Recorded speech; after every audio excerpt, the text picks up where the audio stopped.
I made more money taking just 21 trades in a full year than I did taking 71 trades in my first 3 months of trading. That massive drop in volume wasn't because I stopped working. It was because I stopped gambling in trading. I turned professional in trading the moment I installed a 5-second physical circuit breaker that stopped fake intuition from destroying my trading account. And today, I'll help you to install that exact mechanism called the binary veto. We are going to calculate exactly what your stupidity tax cost you last year. Then we will install the handoff process to physically sever the dopamine loop in your trading. And finally, we will apply the one rule that deletes bad trades so that you can stop donating money to the market. But before we fix it, we have to look at the bill. You probably think you are failing in trading because you do not know enough. But what if I told you that your knowledge is not the problem at all? The problem is an invisible bill you pay every month without realizing it. It is not broker fees and it is not bad luck. It is a voluntary donation that you make to the market every time you break your trading rules. Let's stop calling these learning experiences and start calling them what they really are: a stupidity tax. We all know that voice inside that justifies the cost. The voice usually sounds reasonable and it whispers something like this: look, it's just a 0.01 lot trade to test the waters. Even if I lose, I learned something about price action, right? It's basically tuition. That voice is expensive. And here's the reality. Back in 2013, I was a disaster. In 3 months, I placed 71 trades and I felt busy. I felt like a trader. I was staring at the 1-minute chart, my heart pounding, convincing myself that this rapid move up was the big one. I blew up that account completely.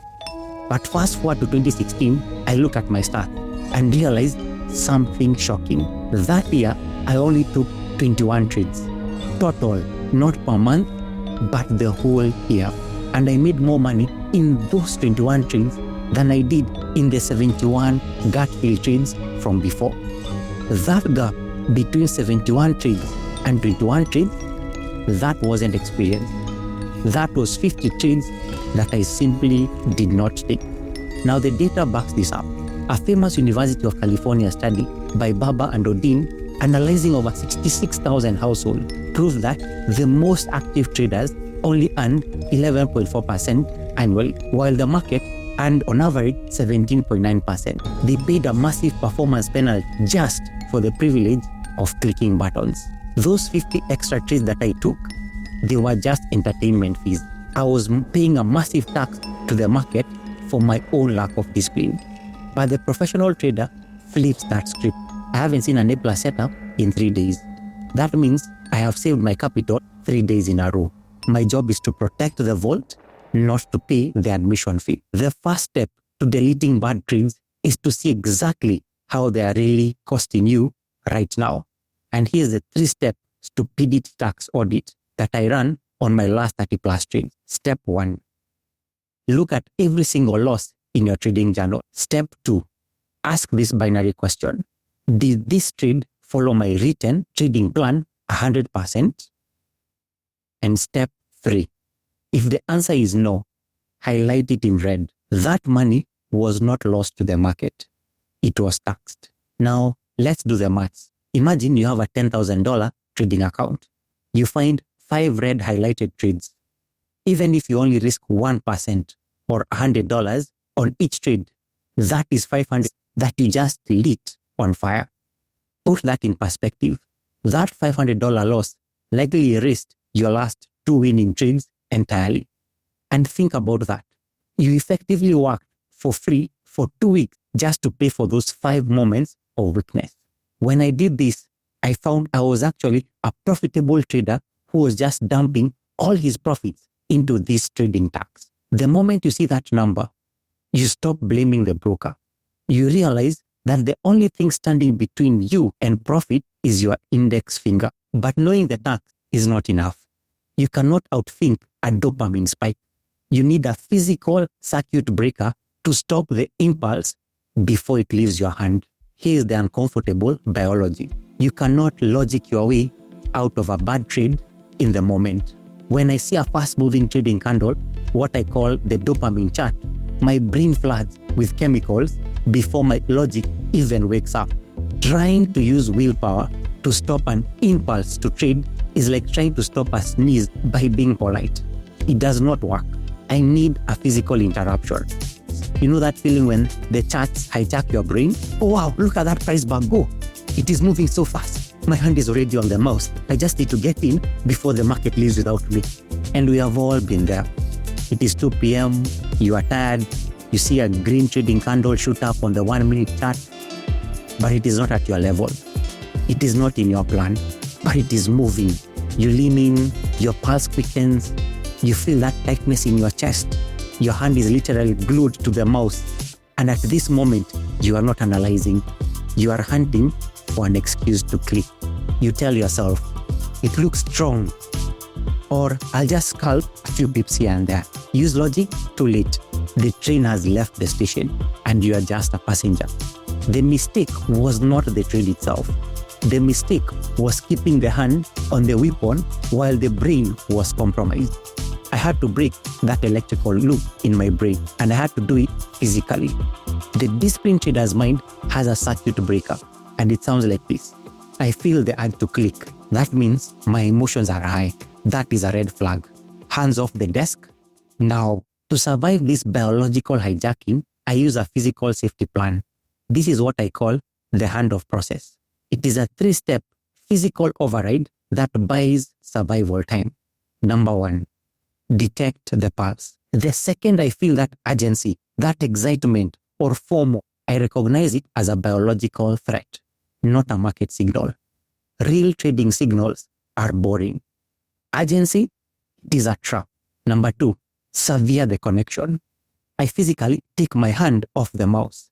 I drop it into my lap. I do not hover. I break the circuit. Number 3, create distance. I step away from the desk. 1, 2, 3. That is it. I don't try to analyze the chart yet. I just physically disarm myself. This 5-second gap breaks the dopamine loop and allows the logical brain to come back online. But getting your brain back online is only half the battle. You also need to know what shut it off in the first place. And I built the free Why Am I Still Losing Money quiz to help you find out exactly why this happens. It is a 3-minute diagnostic that pinpoints your specific trading blind spot, whether it is fear, strategy, risk, so that you can stop guessing. Click the link in the description to get your personal diagnosis. Now that you've bought yourself 5 seconds of sanity and you are sitting back with your hands in your lap, what exactly do you ask yourself to kill the trade for good? You are sitting back, hands in your lap, staring at the screen, but the urge is still there, but you aren't clicking. This is the danger zone. This is where most traders start negotiating with themselves. It sounds like this. Look, it's not exactly a pin bar, but the momentum is huge and I can just use a wider stop, so maybe it is valid.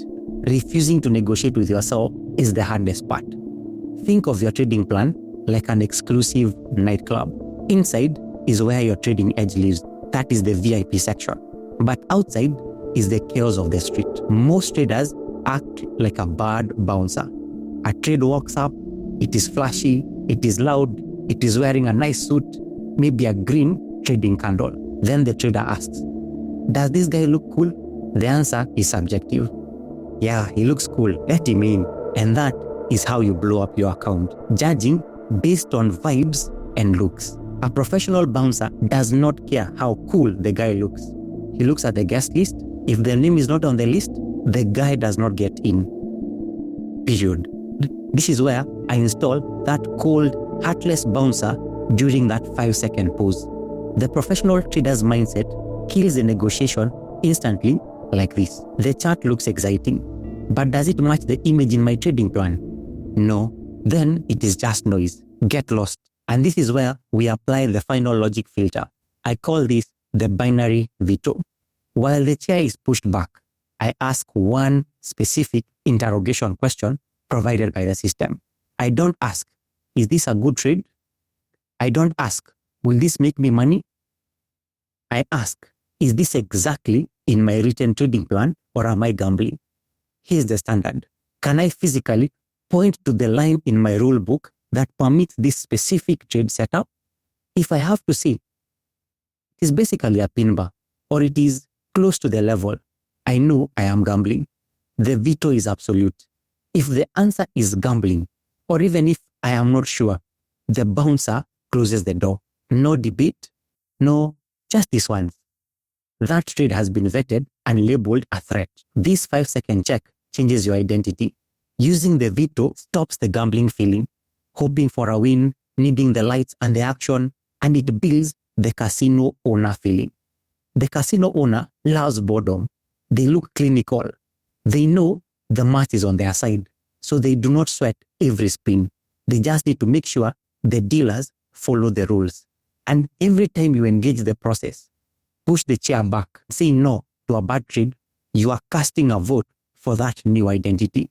You are protecting your trading vault. And that peace of mind, that is worth more than any lucky winning scalp. Now, the binary veto stops the bleeding, but it won't last if you are still chasing the wrong target. In fact, the pressure to make money in trading is exactly what triggers that dopamine spike in the first place. So check out this video where I break down the profit paradox and I give you the trading execution scorecard, the exact grading system that I use to measure my trading success. And that is without looking at my profit and loss. See you in that video.